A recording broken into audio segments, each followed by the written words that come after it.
Well, Richard, this fabulous. I mean, I almost want to say this is the Bible on race and real estate in America. I know we certainly treat it as such.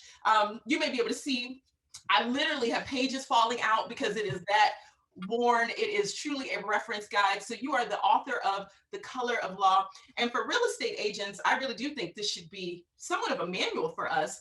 But talk to me, tell us about, I guess, the fact that as real estate professionals, we have a very complicated, I'll say, relationship because we have been, as an industry, the perpetuators of racism, segregation. Thankfully, we've had laws change. And I don't know if you heard this, but just in November, the National Association of Realtors actually gave a public statement apologizing for our contribution to this divide. But what do you think we need to do going forward in 2021 and beyond? Yes. Well, apologies are important, but the real estate industry needs to go beyond apologies.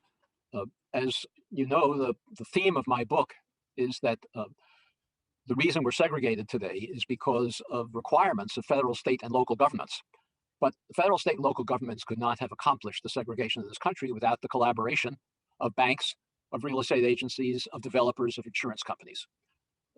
So many of the, let me say a couple of things about what the real estate agencies, real estate boards can do to be part of the solution because they were part of the problem. One is many of the real estate agencies, I'm talking about local real estate agencies now, were complicit in the creation of segregated communities. They refused to sell to African Americans in communities that were being constructed for whites, for example. They steered African Americans to black neighborhoods much more explicitly than they do today, and whites to white neighborhoods. Well, what can real estate agencies do to remedy this? Well, they really have an obligation to make a contribution to the redress of this segregation. The communities that the real estate industry, as I say, at the behest of the federal government, I'm not suggesting this was real estate agencies' role alone, although I will say that, as you know, the federal government is a revolving door between the industries that it regulates, and so that many of the officials of the Federal Housing Administration and Veterans Administration that implemented the segregation of the country came from the real estate industry.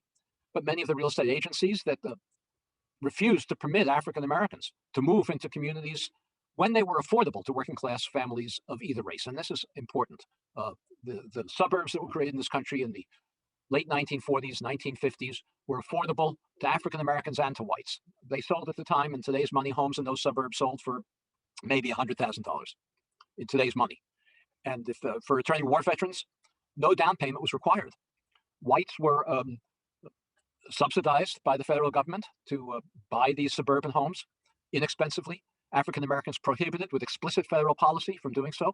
Well, the real estate agencies that handled those sales now have an obligation to create a fund that's going to subsidize African Americans to move into communities that the real estate industry excluded them from when they were affordable and that are now unaffordable.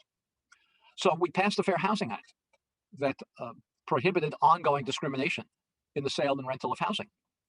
Even if it were well enforced, it would not be capable of redressing the wrong that was created because African Americans can no longer afford to move to those suburbs. So even if their homes in those suburbs are sold non-discriminatorily, they still won't redress the segregation.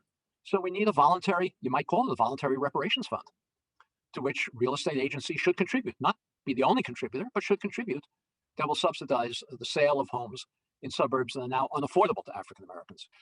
That meant that the white families who were subsidized by the federal government with the collaboration of local realtors to buy those homes gained over the next couple of generations wealth from the appreciation and the value of their homes. They gained equity from that appreciation. The result is that today, African American incomes may be 60% on average, 60% of white incomes, family incomes. You would think that if you had a 60% family income ratio, you'd have a 60% wealth ratio as well. But in reality, although there's a 60% income ratio, African American households now today have wealth at about 5% the rate of white households. And that enormous disparity between a 60% income ratio and a 5% wealth ratio is entirely attributable to unconstitutional federal housing policy in the mid 20th century, in which real estate industry was a willing collaborator and even promoter.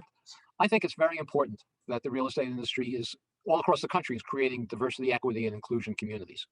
But that deals only with the internal operation of local real estate agencies, which is very important. I don't minimize it at all. But the real estate industry has to go beyond looking inward at its own internal diversity and operations into how it can take direct action to redress the segregation in the broader community that it had a role in promoting.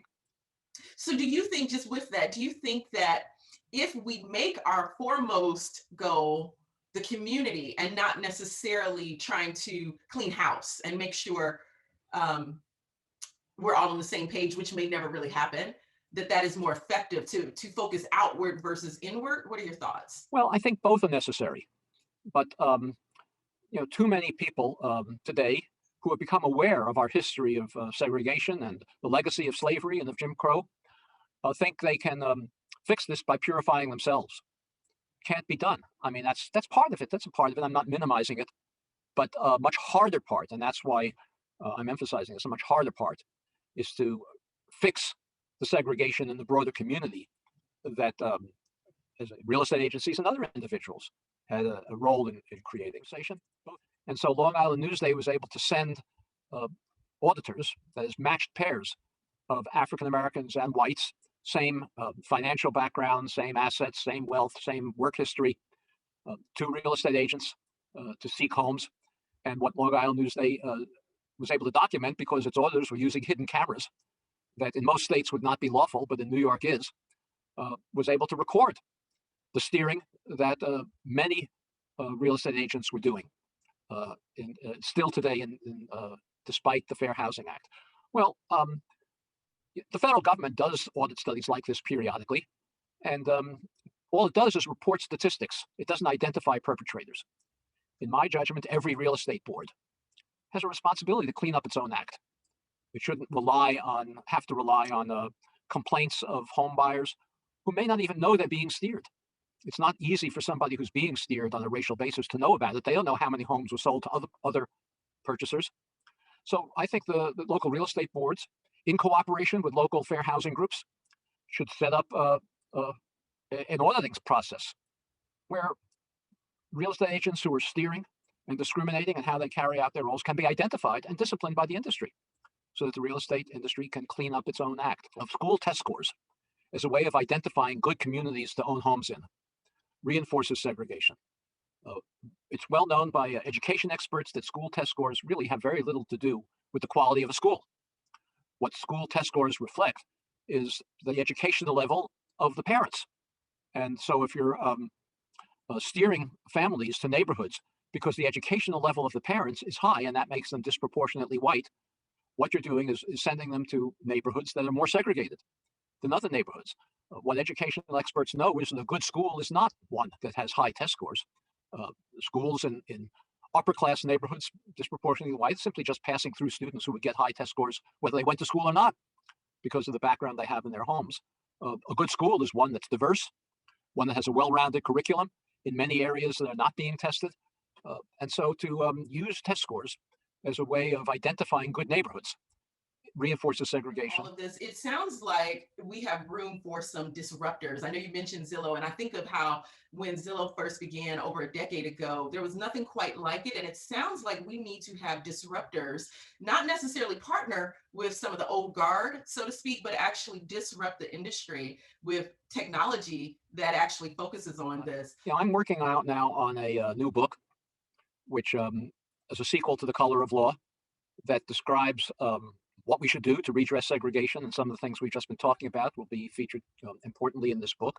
But in collaboration with the book work, I'm also involved with a group of national civil rights and fair housing leaders to create something we call the New Movement to Redress Racial Segregation. We're about to launch it.